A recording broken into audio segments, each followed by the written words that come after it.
incwadi uNehemiya sahluka sesishiyagalombili indinyana ngeyesibili.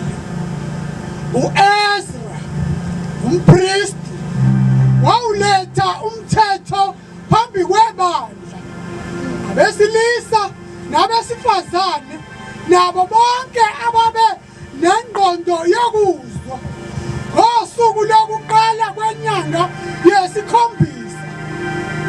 Wafunda kuwo phambi kwesigcawu esasiphambi kwesango lamanzi kusukela ekuseni kuze kube semini, phambi kwabesilisa nabesifazane nababe nengqondo yokuzwa.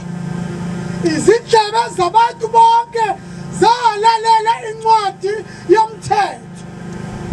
U-Ezra umbhali wayemi ebhesitulu lamapulangwe ababelenzele lo mgomo.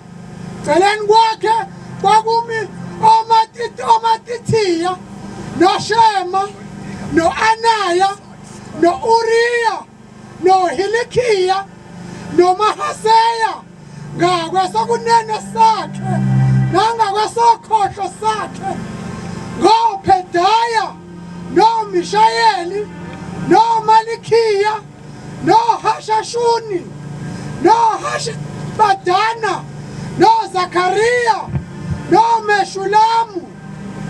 Ezra wayivula incwadi mehlweni abantu bonke ngokuba wayengaphezulu kwabantu bonke, nalapho eyivula bonke abantu basukuma.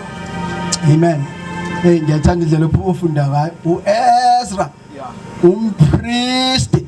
Ngiyacela ukuthi uphinde ungifundele lapha incwadi kaEzra chapter number 10 amavesi nje amabili egameni lika Jesu.